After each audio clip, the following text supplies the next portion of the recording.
मैं हूं आपके साथ कविता राणा। चुनाव की रणभेरी बज चुकी है। सत्ता पाने के लिए 7 चरणों की अग्नि परीक्षा से होकर अब गुजरना पड़ेगा। एक बार फिर देश के प्रधान सेवक एक नई इम्तिहान से गुजरेंगे। एक बार फिर विपक्ष अपने अस्तित्व को बचाने के लिए लड़ेगा।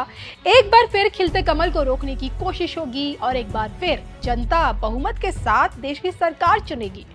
चुनावी तारीखों के ऐलान के साथ ही चुनावी मौसम का आगाज हो चुका है और देखिए ना, बीते 10 सालों से सत्ता पर काबिज पीएम मोदी के लिए जीत की हैट्रिक लगा पाना इतना आसान नहीं जितना सोचा जा रहा है, लेकिन नामुमकिन भी नहीं है। पुनः जीत के झंडे गाड़ने के लिए पीएम मोदी ने अपनी मंदिर नीति से देश की राजनीति का रंग बदल दिया है।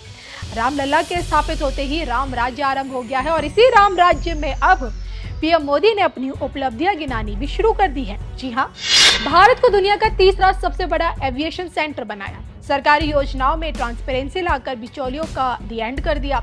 डिजिटल इंडिया से देश को दुनिया की अग्रणी डिजिटल इकोनॉमी बनाया। पहली बार मछुआरों के लिए एक अलग मंत्रालय बनाया। भारत के अमृत काल में शक्ति को सशक्त किया। आयुष्मान योजना से जन जन तक मुफ्त अनाज की सुविधा पहुंचाई और 25 करोड़ गरीबों को गरीबी से बाहर निकाला। सीए की आड़ में घुसपैठियों की एंट्री पर रोक लगाई और सरकार की मंदिर नीति से रामलला का आगमन भी हो गया। तो ये उपलब्धियां हैं पीएम मोदी की बीते 10 सालों को लेकर। मोदी के बीते 10 सालों के कामकाज को अगर गौर से देखेंगे तो देखिए एक लंबी लिस्ट है जिन पर पीएम मोदी ने शानदार काम करके दिखाया है। 73 की उम्र में पीएम मोदी का काम करने का जोश अभी भी ठीक वैसे ही है जैसे वो पहले से करते आ रहे हैं। और जो कि देखिए पीएम मोदी ने देश को अपना परिवार और जनता को परिवार का सदस्य हमेशा माना है। और ऐसे में हाल ही अयोध्या पहुंचे जैन आचार्य लोकेश मुनि जैसे ही राम मंदिर की चौखट पर नतमस्तक हुए, खुद को भारत के भविष्य पर बोलने से रोक नहीं पाए। रामलला के दरबार से जैन मुनि ने एक ऐसे व्यक्तित्व के पुनः सत्ता में आने की भविष्यवाणी कर दी जिसके लिए देशभक्ति सर्वोपरि है, जिसके लिए परिवार से बढ़कर देश है। मैं ये कहना चाहूंगा कि भारत का भविष्य जो है, सुधरे व्यक्ति समाज व्यक्ति से राष्ट्र स्वयं सुधरेगा। एक एक व्यक्ति के सुधार से जब तक लोकतंत्र के मंदिर में ऐसे लोग नहीं पहुंचेंगे जो ईमानदार हो, जो देशभक्ति से भरे हुए हो, जिनके लिए अपना दल और आप खुद का अस्तित्व बाद में पहले देश हो, ऐसे लोगों को हमें आगे लाना है। और उसके लिए हमने अपील की है कि आप ईमानदार व्यक्तियों को चुनिए, जाति मुक्त, संप्रदाय मुक्त, नशा मुक्त व्यक्तियों को चुनिए, अच्छे लोगों को आगे ले आइए। तभी जो है हमारा देश महान बनेगा, दिव्य बनेगा, भव्य बनेगा।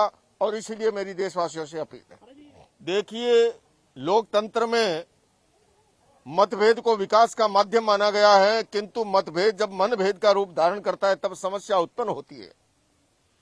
मैं केजरीवाल जी से ये भी कहना चाहूंगा कि ये समझने की जरूरत है, इन देशों के अंदर हमारे वो लोग, हमारे जैन भाई, हमारे बौद्ध भाई, हमारे सिख भाई जो वहां से आए हैं और उन्हें यहां पर देश की नागरिकता नहीं मिली है, उनके बारे में हमें विचार करना चाहिए।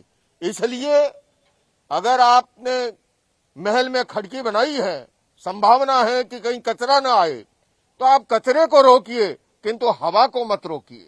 हमारे जो जैन भाई हैं, हमारे जो बौद्ध भाई हैं, हमारे जो सिख भाई हैं, उनके लिए दरवाजे खोलना बहुत आवश्यक है।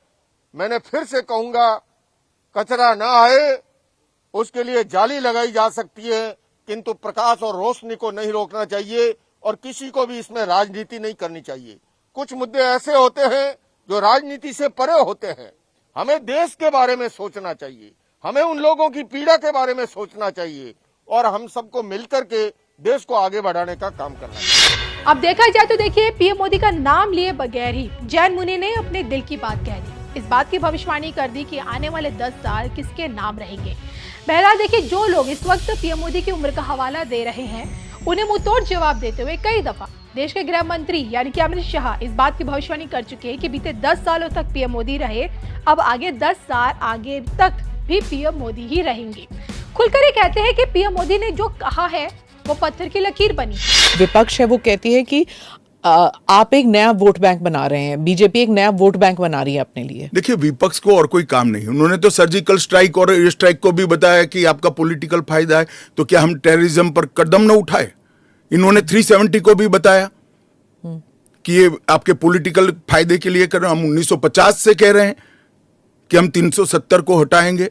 उनका हिस्ट्री है, जो बोलते हैं वो करते नहीं है। मोदी जी का हिस्ट्री है, जो भारतीय जनता पार्टी ने कहा है, नरेंद्र मोदी ने कहा है, वो पत्थर की लकीर है। मोदी की हर गारंटी पूरी होनी है। देश के प्रधानमंत्री के पास 10 साल का ए ग्रेड पास्ट रिकॉर्ड है और 25 साल का प्लानिंग है। 25 और साल 25 साल Total. का प्लानिंग उन्होंने बनाया है कि 15 अगस्त 2047 को भारत पूर्ण विकसित भारत होगा। और उन्होंने पहली बार सरकार की मदद से नहीं, देश के 130 करोड़ लोगों को आह्वान लेकर संकल्प करा है कि सभी लोग जुटे। और ये 25 साल भारत को महान बनाने के 25 साल है। और मुझे बड़ा गर्व है कि मेरे नेता के आह्वान पर पूरा देश आज इस संकल्प से संकल्पित होकर अमृत काल के लिए तैयार होकर खड़ा है। इसके साथ साथ इस देश में गुड गवर्नेंस, इस देश के अर्थतंत्र को दुनिया के प्रमुख अर्थतंत्रों में शुमार करना, दुनिया भर के टेक्नोलॉजी और R&D के लिए एक प्लेटफॉर्म बनाना, भारत को मैन्युफैक्चरिंग का हब बनाना, भारत को हर क्षेत्र में आत्मनिर्भर बनाना, इस देश की शिक्षा व्यवस्था को दुनिया के साथ और दुनिया से आगे ले जाने का प्रयास करना, ये सारी चीजें हमने करी है और ये भी हमारा एजेंडा है। मगर आप जब हमारे भाषण में से कुछ चुन लेती हो तो यही मुद्दे चुनते